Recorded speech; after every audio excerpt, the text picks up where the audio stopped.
Hello. Welcome.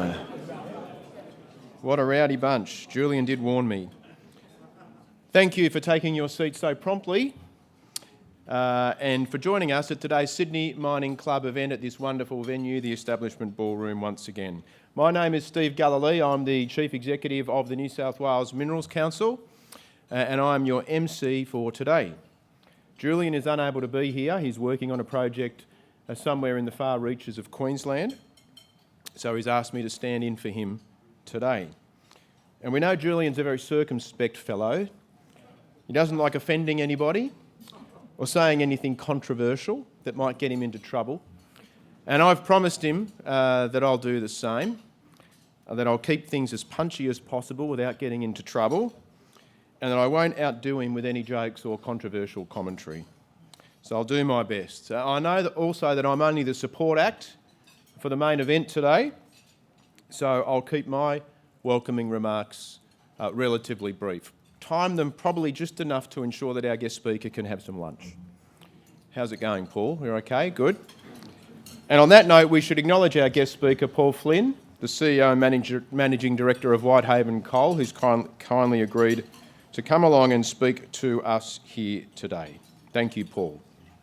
How about a round of applause for Paul? Thank you.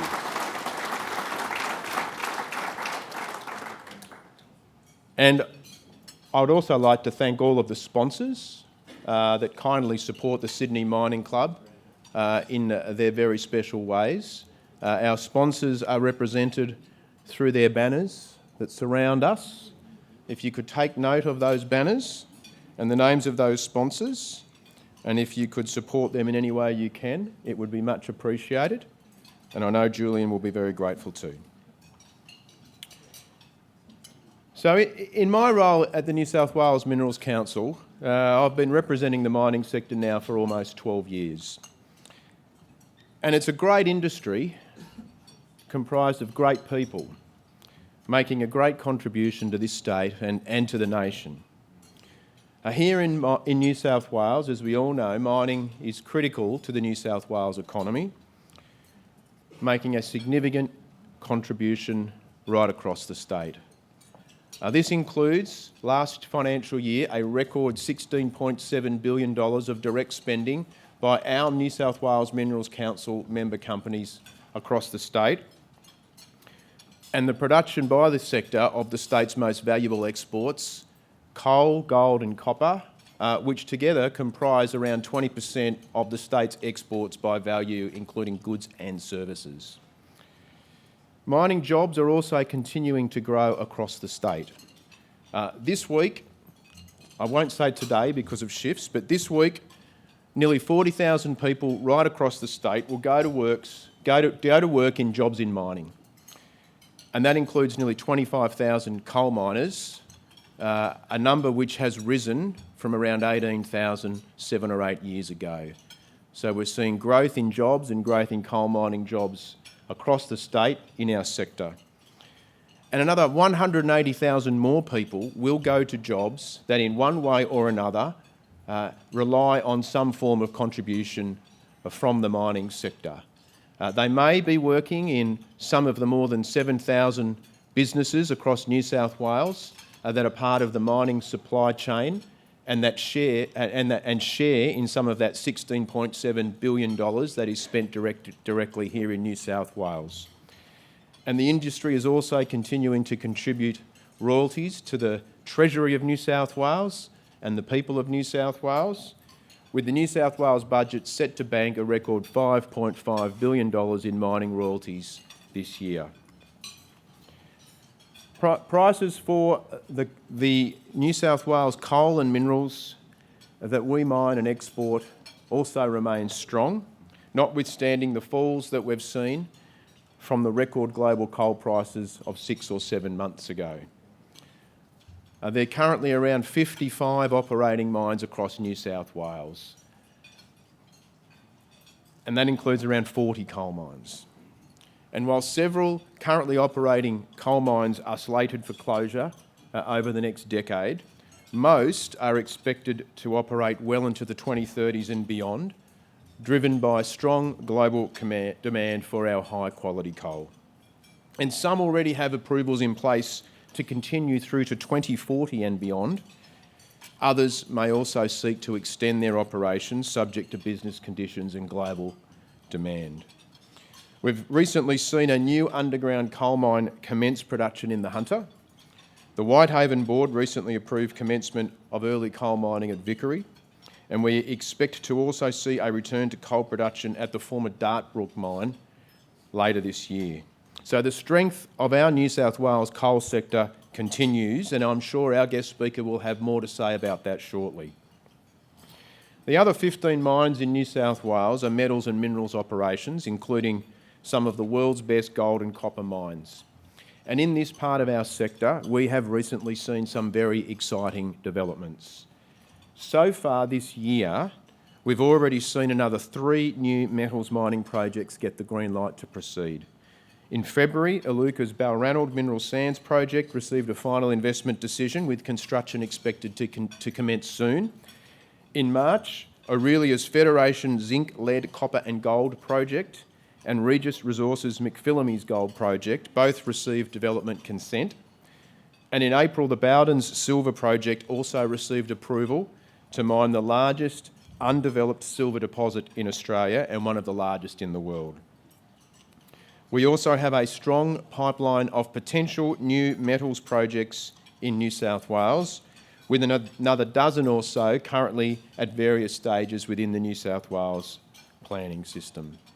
So the prospects for those projects are bright, provided they can get through the planning mess in New South Wales. As we all know, money spent on exploration today helps find the discoveries that become the mines of tomorrow.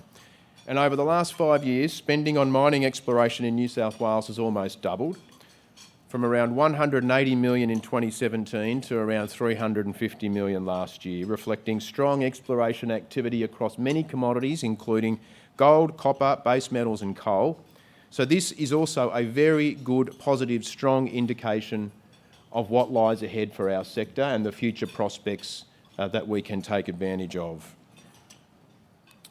I'm very optimistic about the future of the mining sector in New South Wales. We've had our ups and downs, and that will continue to be the case, and that's certainly been the case over the 12 years that I've been in this job so far. But with the ongoing strength of our world-class coal sector, the exciting prospects for growth in our metals and minerals sector, the industry can continue to make the economic contribution that it is known for and that so many people across the state rely upon. But I'm also a realist about the challenges that the sector faces, particularly in relation to the coal sector. And few in the sector will know more about these challenges than our guest speaker today.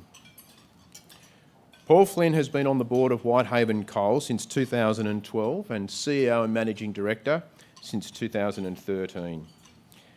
Listed on the ASX in 2007 at a market capitalisation of $323 million and export volumes of 2.3 million tonnes, Whitehaven has grown to now be a global player with a track record, management team and reserve quality that speaks for itself. On an annualised basis, Whitehaven is now producing over 18 million tonnes of coal a year, with a market cap of $6.2 billion, over 19 times higher than 2007.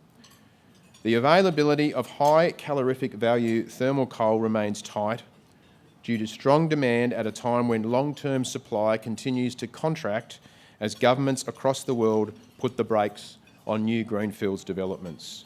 And this is just one of the challenges facing the industry as it grapples with new governments, shifting policies and a tight labour market that's fueling the ongoing battle for talent. Through it all, coal has proven it will remain a critical component of the energy transition for decades to come, and a very important part of our economy for decades to come too. And Paul has proven to be one of the coal industry's star performers. So will you please join me in welcoming Paul to the stage today?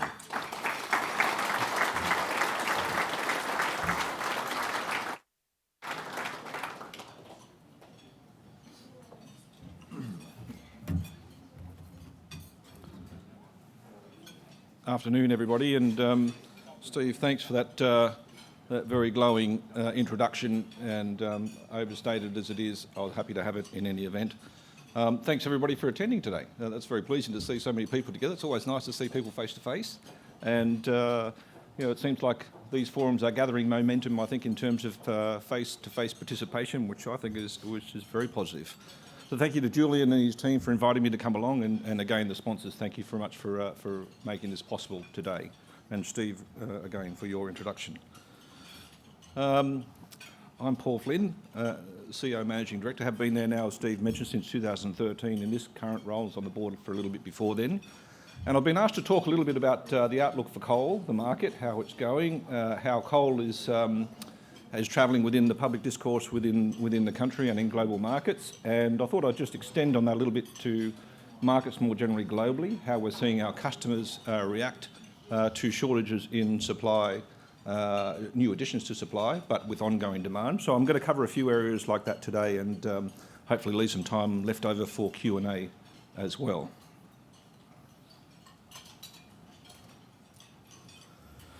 So I did want to start by acknowledging the traditional owners of the land on which we meet, the Gadigal people of the Eora Nation, and pay my respects to elders past, present and emerging. And it's particularly timely that I do that, and when we're speaking here within National Reconciliation Week in particular. And from our perspective, it's an important time as an organisation to reflect on what our contribution individually and collectively can be towards reconciliation in this country. We've made great strides in this area ourselves as an organisation, which I'll refer to a little bit later on. But it's a good time to reflect on the partnerships we built, obviously our employment programs that we've got, the business relationships that we developed over time with Indigenous businesses, and fantastic organisations we work with, like the Clontarf Foundation, to name one of many. But let me step back a little bit and just deal with some of the other matters that I've been asked to talk to today, and talk about the significant contribution that mining makes to not just our sector here and economy at the state level, but also the national economy as well. And as Steve's mentioned, the numbers are pretty amazing when you think about the contribution that mining is making to our country. And we are incredibly blessed to have a bounty of natural resources, but that doesn't appear to be a view shared by everybody all the time. And rather than capitalising on our strategic advantages and our competitive advantages here at our disposal, as a country, we sometimes seem more intent on shooting ourselves in the foot, and I'd like to speak about a few examples of that today. So look, some of these numbers that Steve's already referenced are just tremendous, aren't they? If you look at the 21 to 22 year in particular, Australia's exports of minerals and mining and commodities, $413 billion, pretty incredible, up 69% year on year. Amazing, in 2022, the Australia's minerals contributed $64 billion to company tax and royalties. The royalty increase itself 50% up year on year. The Minerals Council numbers also refer to the economy as being 69% of the total exports, which we all know to be true. Mining contributes 13.7% to GDP, and that's year in, year out. But I think the most important one, which I wanted to reference, is actually the employee number. And the particular point around the employee number at 280,000 doesn't really sound like a lot. Just for context, the workforce in the country is about 14 million, give or take.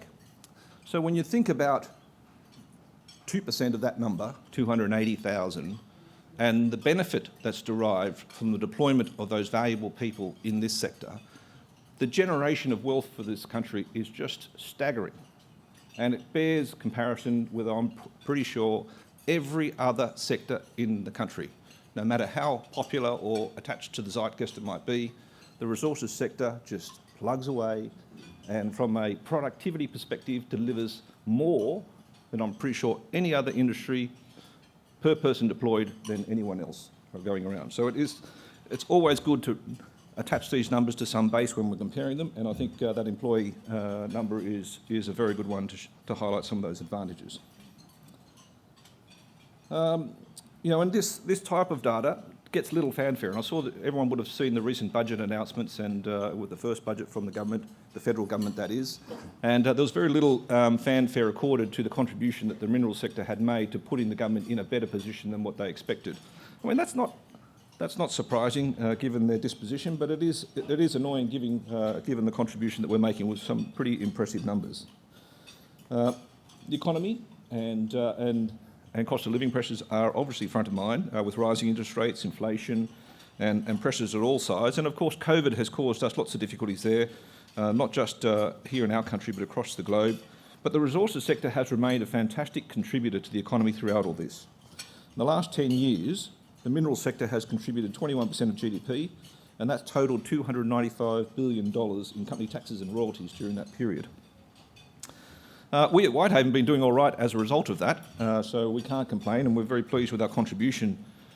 We are between reports, so I won't be saying too much about the results as it stands, but just to refer back to the last quarterly announcement, out of all that, we've done well. We've got about $2.7 billion on the balance sheet. We've repaid all our debt. We've been engaging in a very significant buyback, which I hope many of you are shareholders and participating and enjoying that. That's been an amazing use of our capital for the benefit of shareholders, and so that's been 17% of the company we bought back over essentially 15 months. So everybody's been holding their shares, their value in the company, or their attributed ownership of the company has gone up by 17% during that time, which we think is a wonderful way to attach shareholders to us for the longer term, because we're going to continue on that buyback program. And through all of that, we've paid about $700 million in dividends as well on top of that. So doing pretty well over the last 15 months or so, about $2 billion round numbers come back to shareholders in one return form or another. As Steve referenced, our board has looked favourably upon bringing on the Vickery project with our early mining decision. Now, that's not the full-blown version. The board will look at that later on in this calendar year. But what that does is allow us to pull some revenue forward, utilise existing capacity with our processing facility and our existing take-or-pay obligations. So that's a very positive step forward, and I'm looking forward to bringing the full version of the project to the board in short order. Early mining allows us to offset the depletion of our Werris Creek mine. It's moving very quickly into its closure phase, and so that will run out. So the early mining tonnes will replace that. And from our perspective, that's a very positive trade, if you like. Werris Creek, as good as it was our lowest quality producer in terms of the quality curve, whereas Vickery is actually going to be the highest. So from a quality trade, I think that's a very positive one for us to be making. Overall, we're seeing very good and strong demand, so no concerns there from our side. The high CV end of the market is very constrained, and very few additions to that end of the quality curve, which is very affirming for us in making these types of large capital decisions. But the industry has faced a lot of ups and downs with weather, operational challenges, labour constraints, and of course those inflationary impacts that I mentioned before. But we are pleased to be making these types of returns and delivering value for our shareholders. But of course that's only just half the story. There is the other side of us, which just is the practical, the tangible, everyday benefits that we're delivering to people and communities that we're very proud of. And our belief is strongly that the communities that host our operations have to be the primary beneficiaries of the operations in their backyard. And I think we're achieving quite a bit of that. These numbers speak for themselves in terms of the wages and procurement just in our local backyard, $510 million last year. Our workforce is predominantly local, 75%. We are using more fly-in, fly-out in a tight labour market, but 75% is a very good number. Nearly 12% of our business, as I mentioned earlier, is Aboriginal and Torres Strait Islander. So that's quite an extraordinary thing to be able to transform the business that way in 10 short years. And we're spending more year on year with Indigenous businesses as we grow those partnerships. Our Moores Creek asset in particular, the most recently constructed asset, is nearly a full 20% Indigenous, which is quite extraordinary considering we're not talking about the Pilbara here, we're talking about northwest New South Wales. And so we're very proud of all those contributions that we make, and coal, of course, continues to be a significant player right across the economy. Coal exports reached $112 billion in 22, an increase of 186% over the previous year. There's no denying that Russian invasion of Ukraine, as terrible as that is, has given rise to volatility in the markets. And a lot of pundits would say that was just a last flurry before we see the inevitable demise of coal. But I would argue somewhat differently that I think it's the laws of supply and demand that actually determine how coal is going to play out in the future. And from all that we can see, there's not much concern there from the demand side of things, and certainly on the supply side, we see no material additions to the seaborne trade, in particular the high CV end of the seaborne trade that we play in. Now, we're Prices have moderated during recent times, there's no doubt about that, but Europe has come through a very mild winter. Good luck to them. I think that was very positive. Last year was pretty crazy when they were manically buying everything they could ahead of sanctions taking place. So oil, gas, coal. Before the sanctions shutter was closed, they had to fill up on every possible fuel source they could, and they did. So they've come through a mild winter, and they've got more inventory on their hands than what they thought they would. So consequently, they've got a little less vigorous buying at the moment. So we think that will continue for a few months as the northern winter comes through. Northern winter is not as big a peak, obviously, as the northern summer is not as big a peak as the northern winter, even though the summer peak in our backyard is actually quite vigorous because there's more installed air conditioning capacity around the place. The northern summer, not so much, but they will draw down these stock levels, and then you'll see the buying patterns start to return in Q3, Q4. And of course, that is going to be a very difficult challenge without free and easy access to what was otherwise a big piece of the supply puzzle, being Russian oil, gas and coal. So let's see how that unfolds as we get further into the year. So I'd like to focus a little bit on our friends in Japan, because this is a big piece of the puzzle for us. It's 68% of our business generally. And when we look at the essential nature of our product and the critical role that we play in their economy, you can see that with the volume, 68% of our business going to Japan, of our thermal coal going to Japan, we account for about 31 terawatt hours of electricity supply in that country. And that translates to 3% of their total consumption, which is 44 minutes of every day of Japanese life that 120 million people rely on us to continue to do. We're very happy to do that. It's a fantastic market for us, and we are gaining market share despite the maturity of that market. And Japan, of course, as many of you know, is not blessed with natural resources the way we are, far from it. In fact, 90% of the energy that they get comes from Australia. And so Japan is now living in a world where they don't have access to Russian coal. They stopped using it, or they stopped taking it at the end of March. And so they've now flipped over. They've had a mild winter, as I said before, so they do have a little bit more inventory on the ground than they ordinarily would at this time of the year. But the restocking challenge is real for them. And so what does that mean, or what's the manifestation of that concern in that regard? For us, we've got a number of our biggest customers coming to us and saying they are uncertain about the supply future. And so what they're doing is starting to talk about longer term duration contracts with us. So rather than being content with the evergreen nature of our annual commitments that we had, so a year-long contract, and that's the way it's been. You roll it over, you agree the price, you want a few more tonnes, a few less, you want a bit more met or a bit more thermal. That's been the pattern of behaviour over time. They're now starting to talk to us about longer term deals, up to 7 to 10 years. And I think that's just the manifestation of the anxiety they feel about the continuity of physical supply going forward. So of course we're very interested in that, and we'll be working with those customers to see what's the best way to arrange that. An alignment of interests. We'd like to sell more, so more certainty in the future is very good. We don't want to lock everything up, of course, because we've got expanding markets, which is very positive, particularly Malaysia, Vietnam, the Philippines.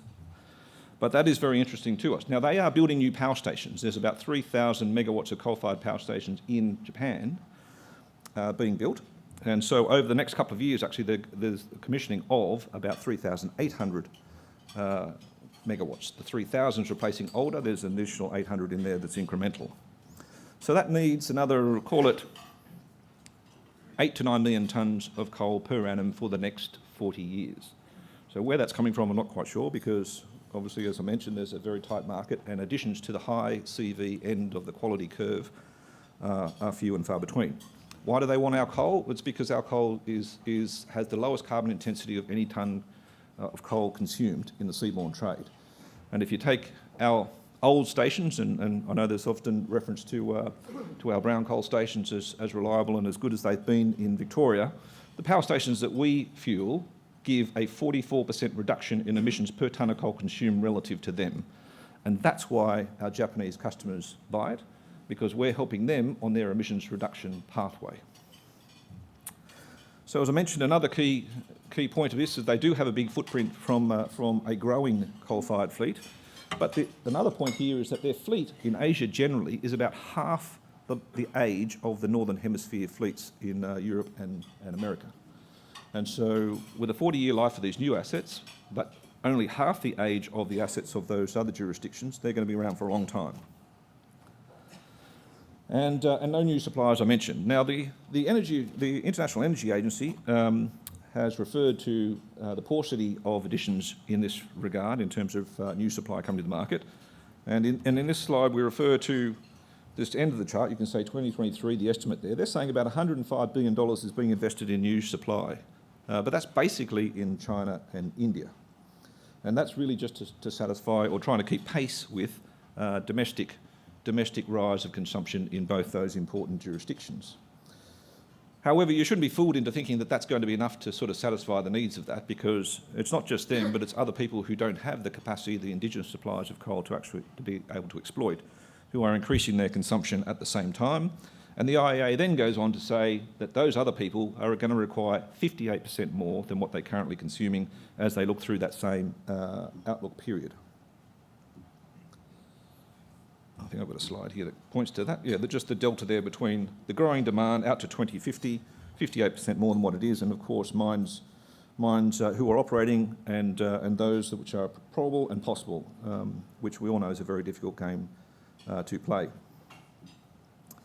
So look, what's the reason for this paucity of investment? I think we've got to attribute some of this to the restrictive financial and the regulatory environment. That's something that's all too familiar to many of the people in this room. And it's making it increasingly difficult to bring projects on. And we all know the courageous people decarbonising their lending portfolios do very little to reduce emissions in the world. It's not just coal where we're seeing the underinvestment, it's gas, oil, critical minerals and renewable energy sources for that matter, are all suffering from the same issue and they're threatening the long-term security of our country. I saw some commentary recently from the Clean Energy Finance Corporation saying that if we wanted to get to 82% renewable by 2030, 7 years away, we're going to need a large-scale wind farm commissioned every month between now and then. Well, that's pretty extraordinary. And so I don't want to be pessimistic about it all, but it does seem very ambitious to me generally. So globally, the demands of copper, zinc, nickel and other critical minerals will have to grow on a proportion unseen in our history, right, in terms of the scale of mining required to meet these aggressive transition timelines. The IEA has noted that, in fact, and stated that the current supply and investment plans of critical minerals don't bear any resemblance to the amount required in order to support the accelerated energy transition demands. In fact, they say that current operating plus possible and probable lithium is about 50% of what's required in order to meet the accelerated transition timelines, and copper it's about 80%. Well, I think that one's actually, I'm sure it's lower than that, but anyway, let's just have some faith in the IEA numbers for the moment.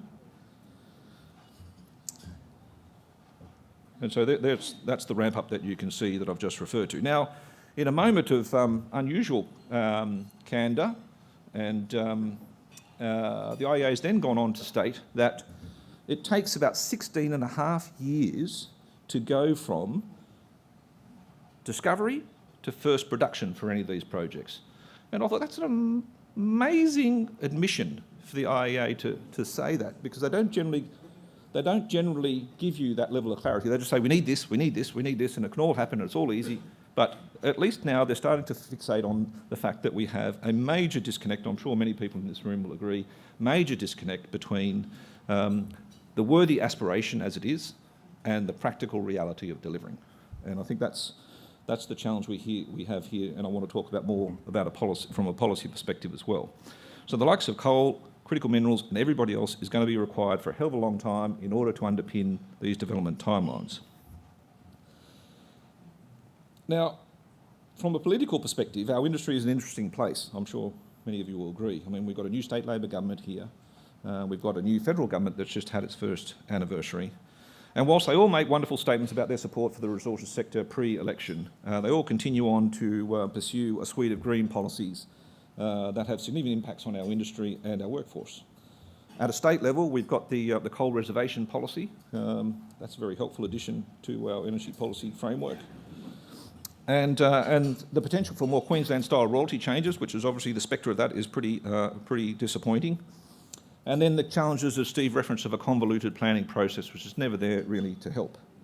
Federally, you've got the safeguard mechanism reform, which is a major preoccupation for a number of people in this room that I've seen. You've got the combination of the IR-related issues with patent bargaining and same job, same pay coming down the pipe.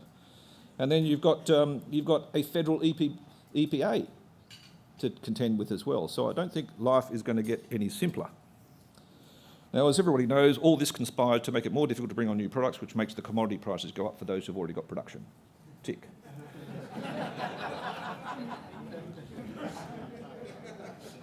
And then the government has also said that they're banning any investment in coal or gas infrastructure under their $15 billion National Reconciliation Fund, which again I think is just a clear signal of their intent. But it is such a complex area, this one, and it's hard to make sense of the public policy when you've got so much political, philosophical, ideological, economic influences in all of this. And our politicians seem to be determined to gloss over all that and to be more focused on policy announcements and rapid deployment rather than any practical implementation issues. But if we move away from the theatre and the climate goals, there remains a huge amount of work in progress here in order to be able to chart a course to a lower emissions future. And I'll come back, if I can, just to New South Wales coal reservation policy as an example of this. Whitehaven has to deliver into this up to 200,000 tonnes per annum per quarter for the next 5 quarters. And quite an extraordinary thing, given our business was never designed to satisfy any needs for domestic coal consumption. And I'm sure our investors will agree with me in saying that was never the purpose of this organisation and should never have been. But we are where we are. The government's going to, says those 200,000 tonnes need to go in there every quarter, and they're capped at $125 per tonne delivered. But even in this ebb at the moment, that's still $100 a margin out the door that we could otherwise have earned for our shareholders at a time when that's exactly what we should be doing. That's what our business is designed for. They do say you're allowed to have a fair margin in that 125. And so their fair margin, their view of fair margin is $18. So you're not allowed to get a return of your capital in that $18. You're not allowed to get a return on your capital. So you can't have a return of your capital, and you can't have a return on it, and they will take no account for taxes of the organisation that it pays in calculating that. So it just goes to show you how vacuous some of the thinking is. And that $18 is actually paid by the federal government. So the 125 the generator pays, any top up of that, if you're not able to make an $18 margin, you go and claim it from the federal government. So extraordinary situation. I'm sure the irony of this is not lost on you. It's obviously lost on the government. But here they are saying we don't need coal, but then they say, now you must sell it here domestically, at this price. We're obliging you to do that.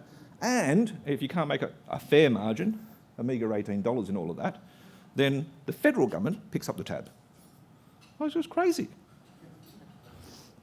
Anyway, the espoused policy intent for this policy was to try and bolster the supply for baseload generation in the state, worthy as that may be. In reality, it's resulted in the nationalisation of 5% of the state's coal production, and with virtually no bill relief for customers at all. In fact, electricity prices have gone up since this occurred, and not the least of which is obviously the closure of Liddell occurred since that policy has been announced. Just last week, the AER said that prices are going to go up for electricity between 20 and 25%. So get ready for a bit more bill shock. It's clear throughout the formulation of this policy there's given little no regard to any of the lead times associated with this. Customers have contracts. Our shareholders have made a sacrifice on the day that we sell that coal to them, leaving that $100 margin on top behind. It goes into revenue, consolidated revenue of either AGL or Origin, say for instance. And the idea that that's going to be passed on in bill relief in some form to a customer when they roll off their contract at some point in the future, it's just nuts. So as an industry, we expressed our opposition to this, of course, and in no uncertain terms, I have to say.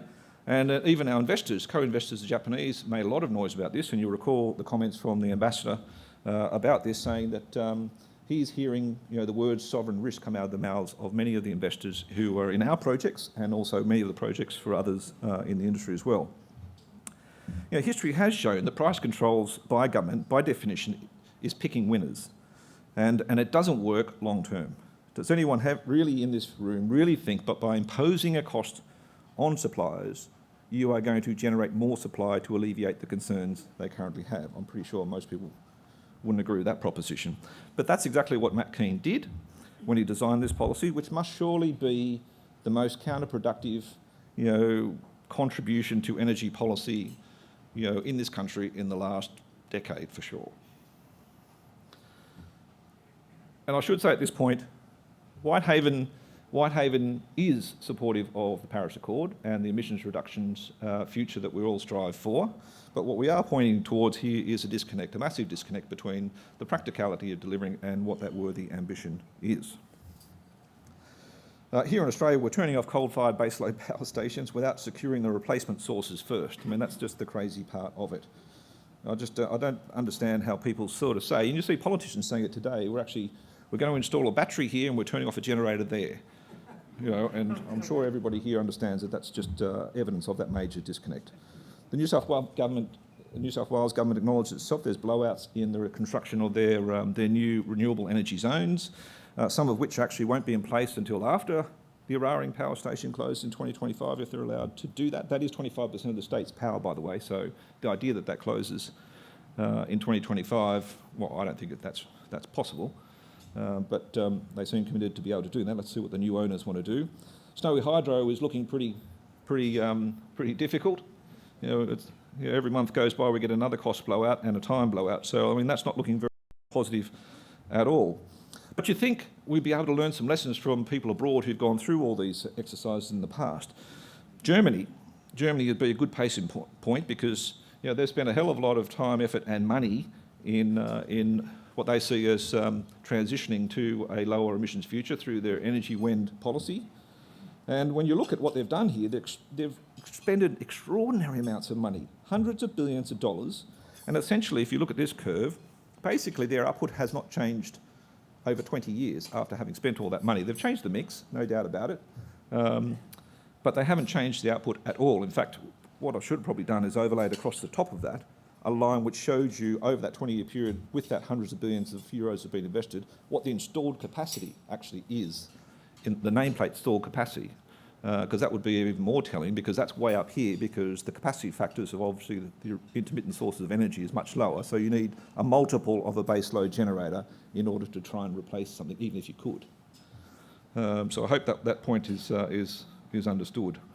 And yet, they haven't done enough already, so they're going to try and cripple their economy a little bit more. And they're going to reduce their reliance on oil and gas as well. So they've actually announced a policy where they're going to transition to renewable energy heating.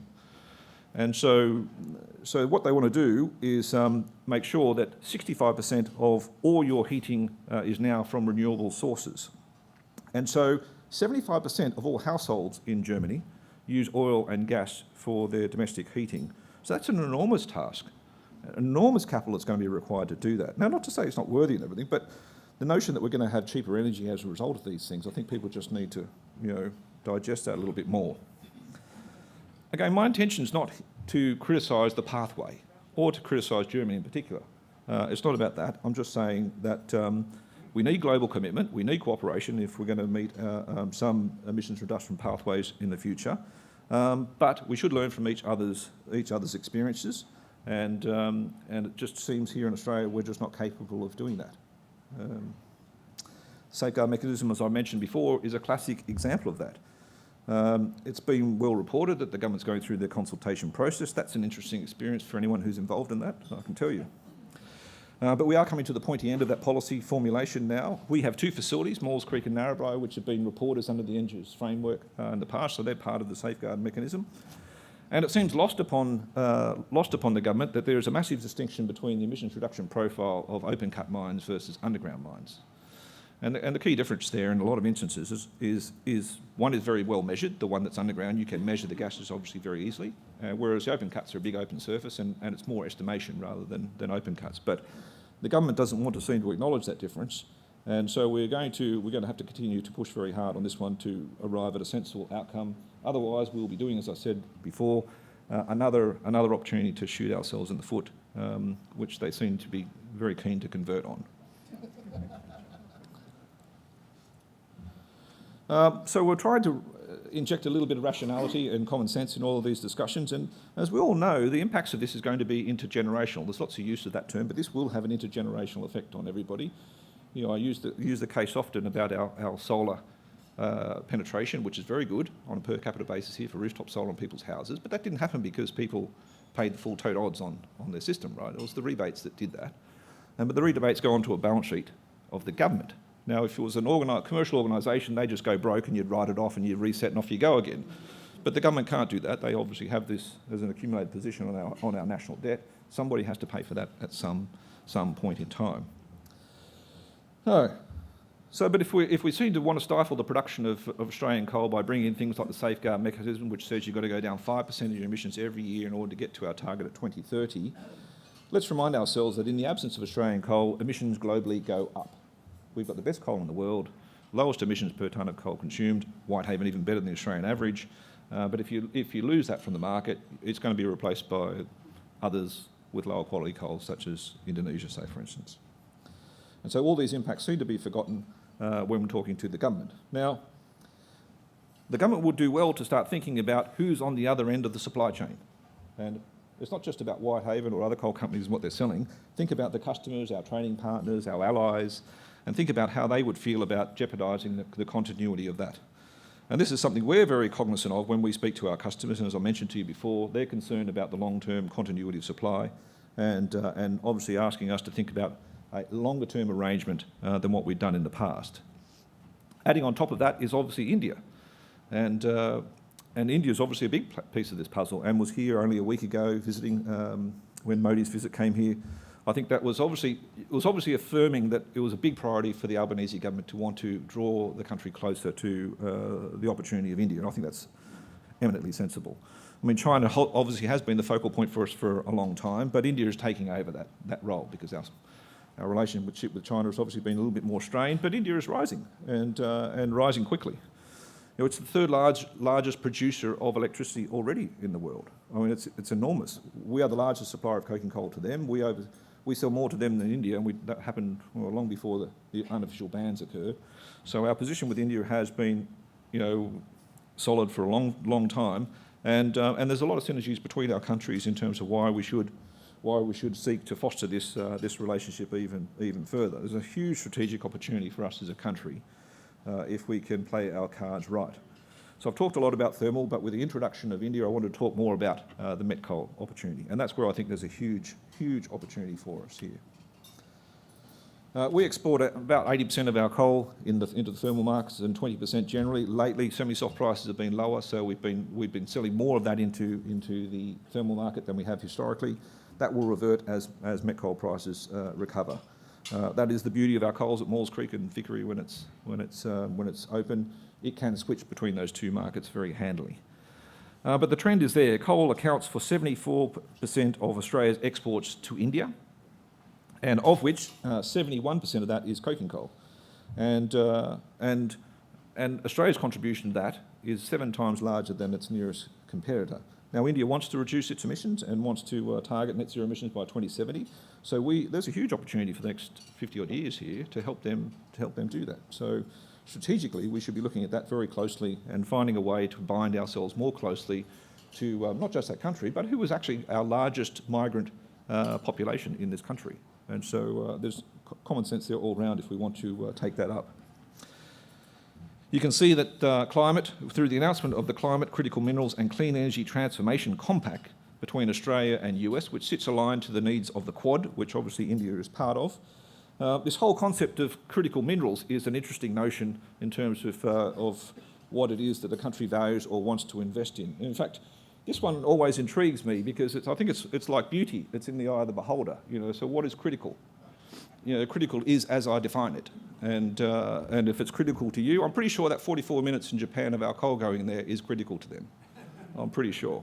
But you don't see coal listed on any list of critical minerals list that we want to invest in from either a state or federal government level. And I think all credit to Peter Kerr from the AFR. He certainly called that out last week, and I quote, "The key thing to grasp in that is that critical minerals, in inverted commas, is a term invented by politicians, not by scientists. No matter how long you stare at the periodic table of elements, you won't find any reference to critical minerals. 100% right. So good on the AFR for calling that out. Yeah, and as I said, unsurprisingly, coal doesn't feature in any of those lists, which, despite the fact that it is critical, everybody acknowledges that metallurgical coal, as a minimum, is critical to the production of all the renewable energy infrastructure you would seek to put in place. And of course, you need energy to produce all that in the first instance. So thermal is too. We just don't want to say that. But despite the government's enthusiasm for all things critical minerals, it's clear that we do need more coordination between industry, between our partners, between our customers, in order to make sure that we have the best chance of actually delivering on these emissions reduction commitments along the way. The safeguard mechanism certainly isn't going to help us at all. In fact, I make the point about carbon prices. I mean, carbon prices, it's interesting. Carbon price is a financial instrument. It's a financial instrument. I'm pretty sure that there's no circumstances that anybody in this room can help me understand where a financial instrument has overpowered the laws of physics. I'm pretty sure. So a carbon price as an incentive will allow you to inject more unreliable sources of energy into the system, no doubt about that. But everybody knows you still need your base load, right? So if you've still got your base load, but I'm putting more intermittent sources of energy into the system and I've got a carbon price on top, why do you think we've got more expensive electricity? It's pretty simple. There is a strong correlation between the introduction of a carbon price, the incentivisation of more intermittent sources of energy, and the rise in electricity prices. And I think Germany, if I had the chart up there, would be a glowing case in point to highlight that. So it's a conundrum which I think we all need to work together in order to solve, but I accept that the government's working in a difficult ecosystem here, trying to meddle their way through this with media cycles and social media and short political terms and clickbait and climate headlines and things. It's a difficult thing to solve. So if you're not going to have a long-term view, which is hard to have when you've got a 3-year term, at least think a little bit more strategically about our customers on the other end of the supply chain and our trading partners and our allies. And I think that's the point I'm trying to make with this whole critical minerals piece. Let's think about what's critical to them, not just what's critical to us. And I think we'll come up with a better answer as we're moving forward. So I did want to wrap this up. So what's all this mean for Whitehaven? And, well, a lot of good things, quite frankly. It's really good. As I said, we're gaining market share in mature markets even, which is quite extraordinary. I find that extraordinary, which is great. The old power stations in Japan we didn't supply. We're supplying the new ones. Our coal's ideal for those new power stations. So we're gaining market share there, despite the fact that we're already, from a risk management perspective, maybe a little overs in terms of exposure to Japan. Well, we love that market. It's fantastic. And there are, as I said, Malaysia, the Vietnam, Philippines, the likes of them coming along, which is spreading our risk across a number of different jurisdictions. We've got the right coal, we're selling it to the right places, and because of the quality, we're able to charge a very good price for it. I know it's not a very popular thing to say, but we're going to do a lot better than just benefit from this period. We're actually going to do a lot better than that, and I think we're going to thrive. And all of our coal, as I say, is ideally suited to all the new power stations that are being built around us.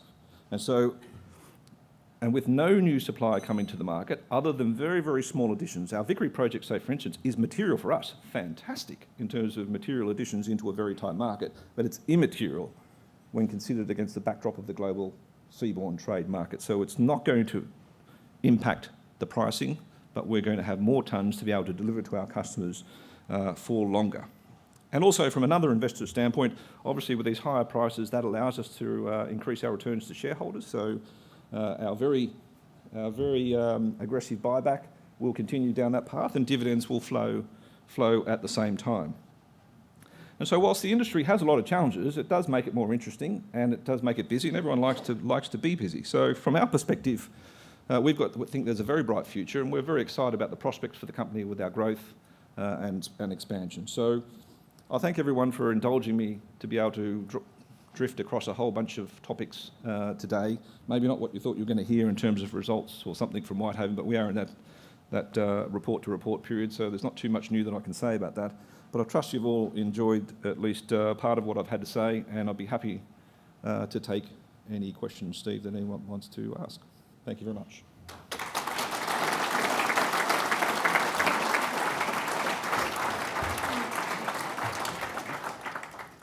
Thank you very much, Paul. It's great to hear all these problems that we have doing favours for Whitehaven. I do try and solve a lot of problems for the industry in my job. I'll slow down now. That's good. I'll put my feet up. What a great presentation we've just heard from Paul. I should have mentioned at the start, a disclaimer, he's actually the chair of the New South Wales Minerals Council, so technically he's my boss too. So what a terrific presentation from Paul. Fantastic. Well done. Love it. Judging from some of the head nodding and the reaction to some of your remarks about energy policy, I suspect we may get some statements dressed up as questions in relation to energy policy. And that's fine. We're amongst friends here in relation to that issue. Paul's kindly offered to take some questions from the floor, and we do have time for some questions. So why don't we start with this gentleman here?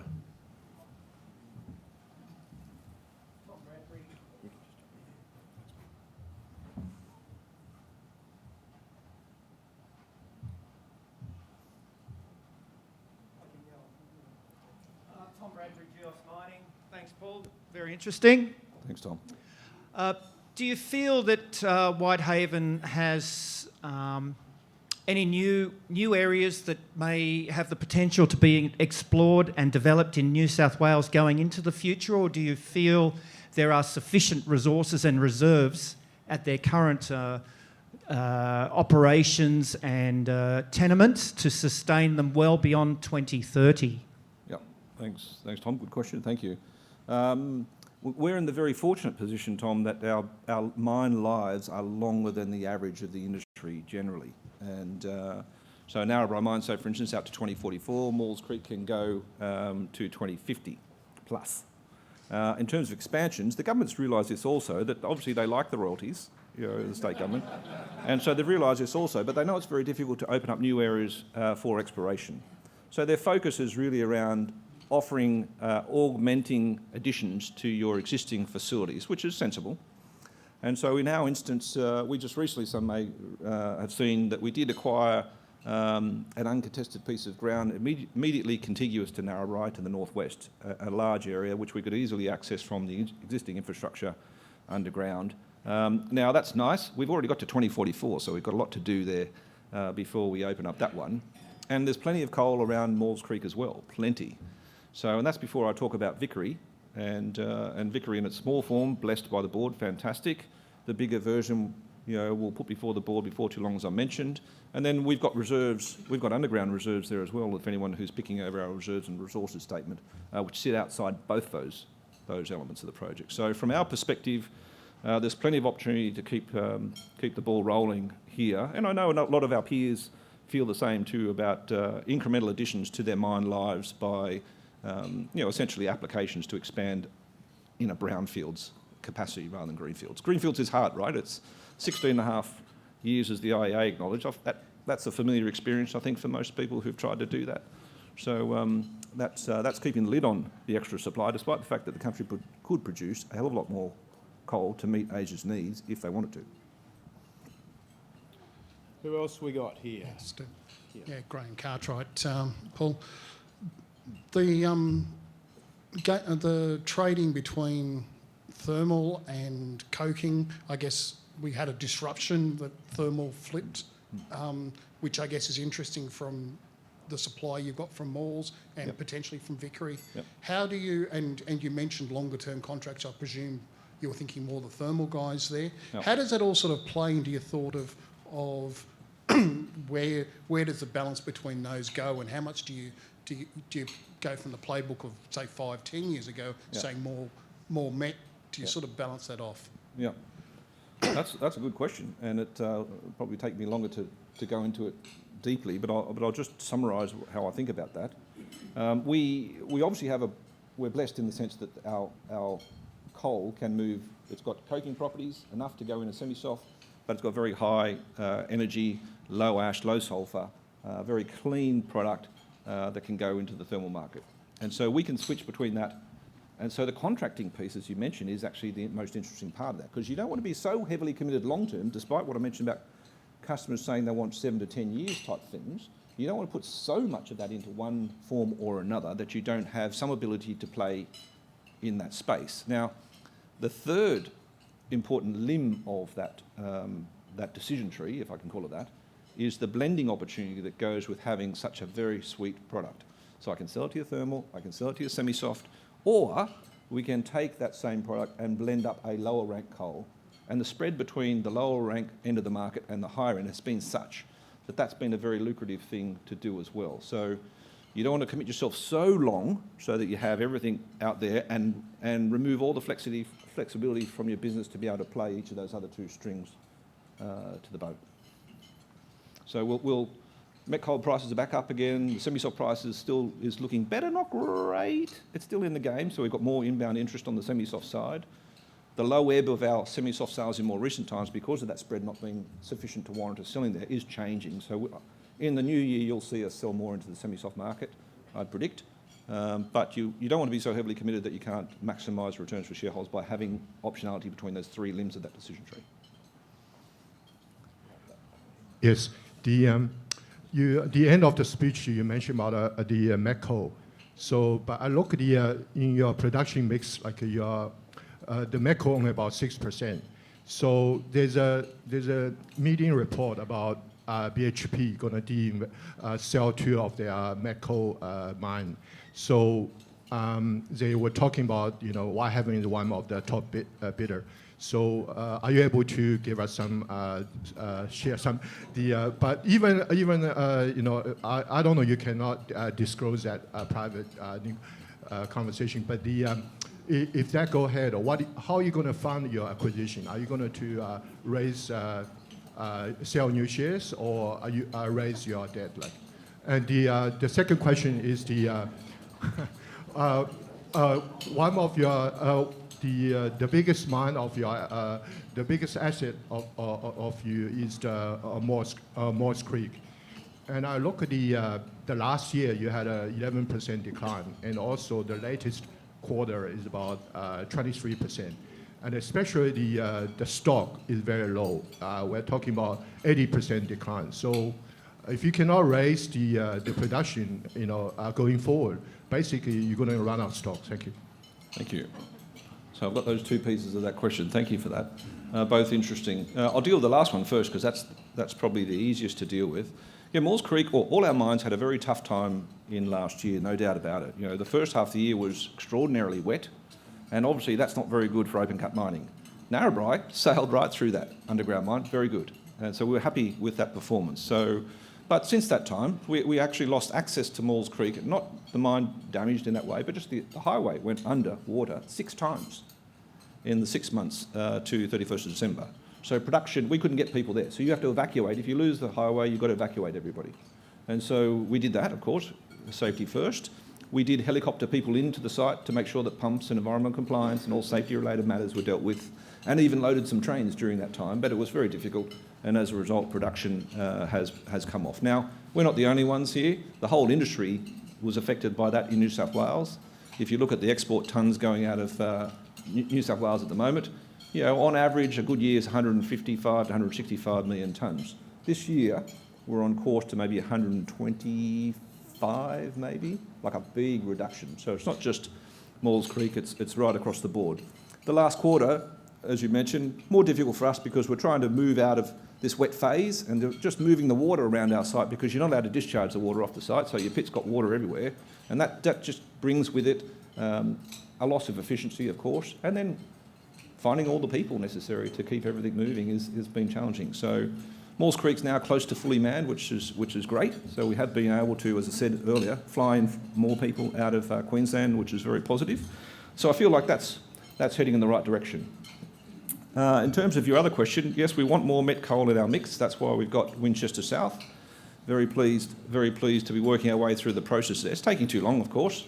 Not 16 and a half years as the IEA says, hopefully, but maybe another 6 months before we'll see a state-based approval. I think that'd be nice. And then you've got to work through the EPBC, the federal element of the approval process as well.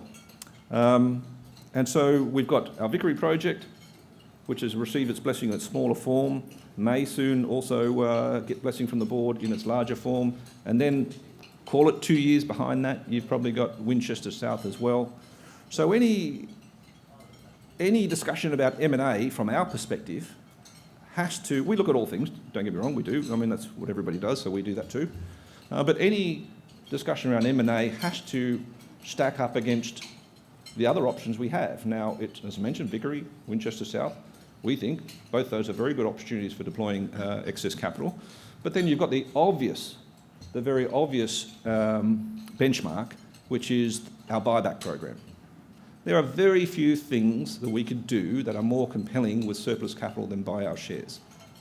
And so that's why you see us plugging away there. And I know there's a lot of people watching it, because if there's a day that we don't trade for whatever reason, people ring you up all the time. And so it's a little bit annoying, actually, because it's just going along, and we're trying to get 10% from one AGM to the next. That's what we said at the time of the last AGM. So we think we'll get there.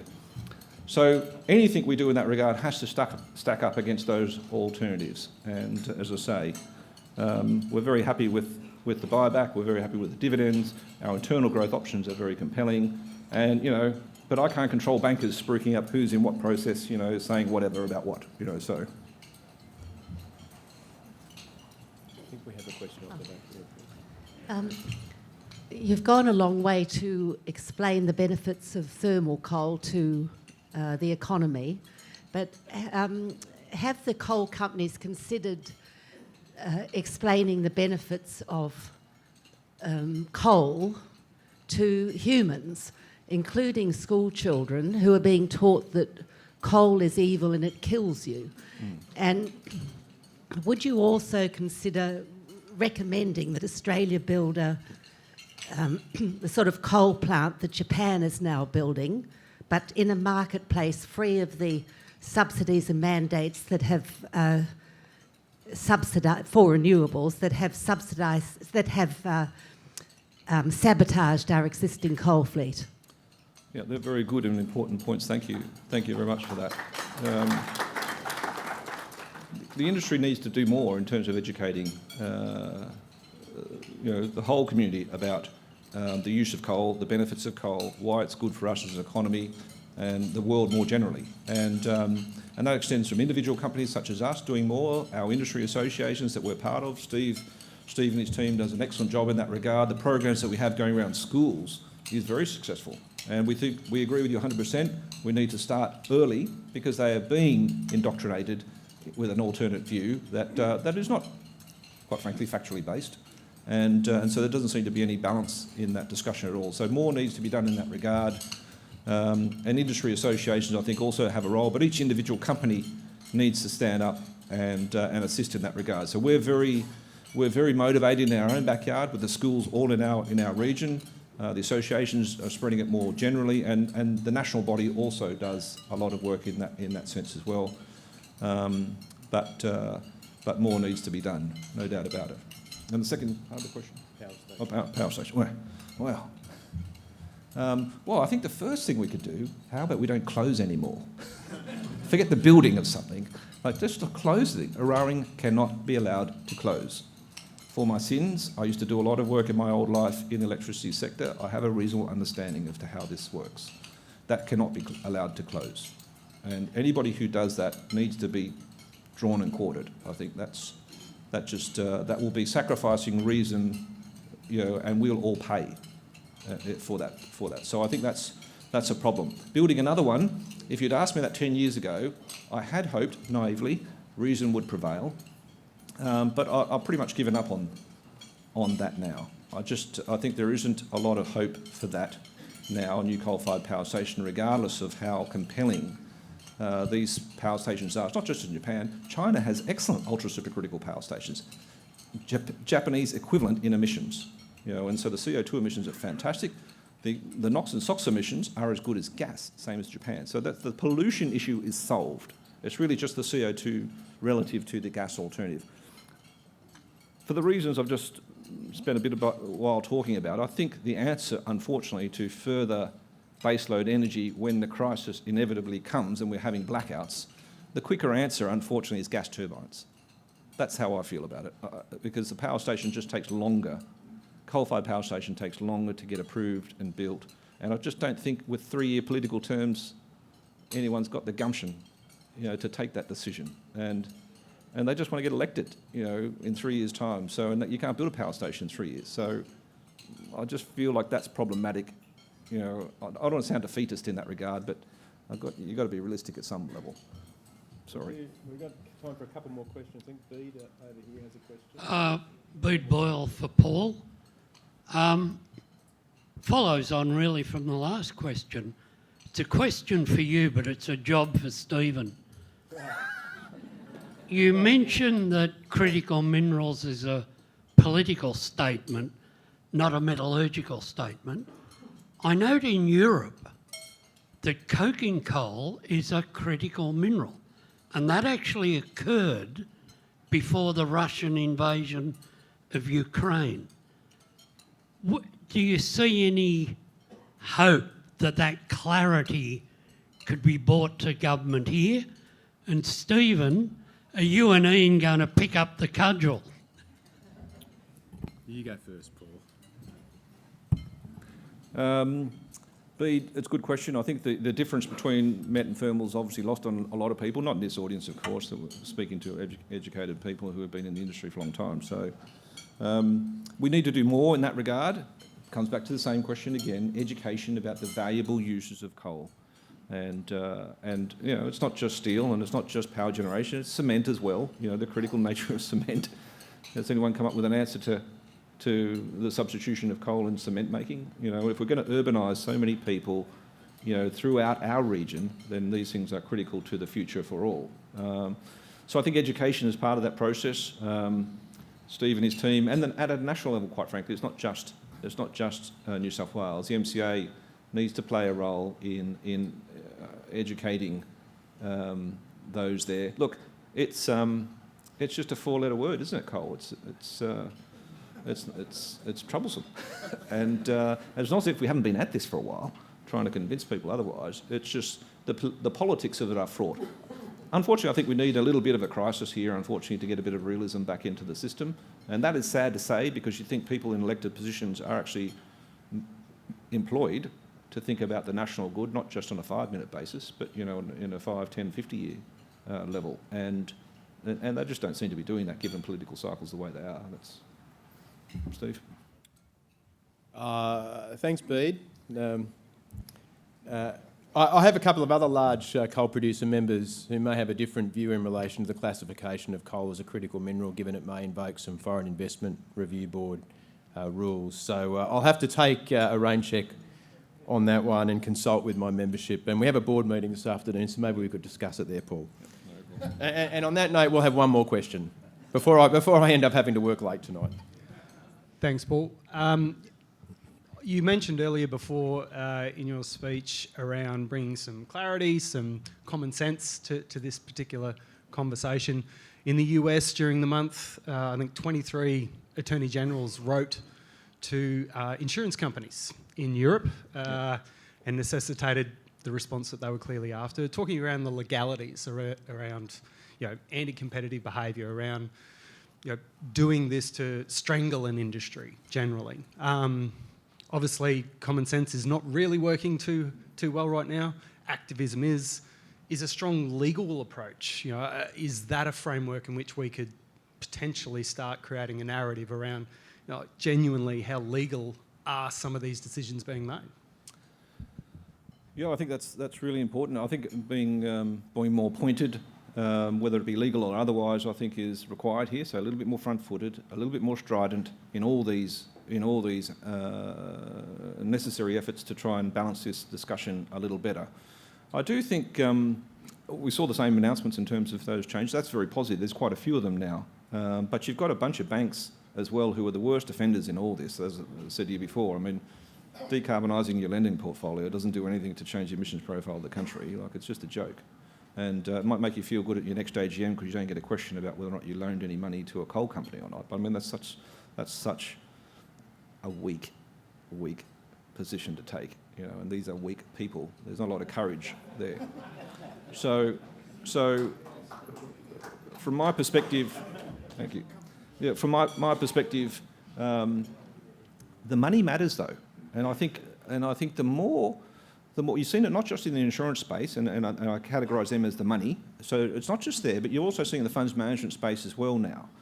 And when you look at the returns of companies like us, and we're coming up to year end, we've got a bunch of cash, buy a share today relative to the dividend you're about to receive. I mean, it's a no-brainer, right? And so good old greed takes hold at some point here, and so fund managers are finding their way through this. And I think that's important, because when the money starts to talk about this in a more sensible manner, that's when the world starts to listen a bit more, because money's a wonderful motivator for some people. And so I think that works. But I'd like to see more momentum in there, and I think what you're saying is a more pointed, strident position from the industry more generally, and a broader base of all the interested parties, not just the producers, because everyone just say, it's just the producers. But if you get the whole supply chain involved, it's a whole lot more compelling. And that's why I'm talking about the end of the supply chain. How do you think our customers are going to feel about us turning off 44 minutes of electricity every day on you? Like, for 120 million people. In fact, it's about 30 minutes. Japan, Korea, Taiwan, our three largest markets, about 30 minutes on average for 200 million people, just from little old Whitehaven. I think that's critical. Okay. Well, one thing you always get at a Sydney Mining Club lunch is a great guest speaker, a high-quality presentation and terrific information, and some great questions too, thanks, Bede. Today's been no different, and Paul, you've certainly given us a really impressive overview of Whitehaven's operations, some very compelling commentary in relation to energy policy, some frank character assessments in relation to our political masters and bankers as well, present company excluded, just so I add that disclaimer. But we really are grateful to you for your forthrightness, your frankness, your clear, detailed knowledge of coal and energy markets around the world. And as I said in my introduction, you've been one of the stars of the coal sector now for some time, and long may it continue into the future. Will you join me in thanking Paul for his presentation today?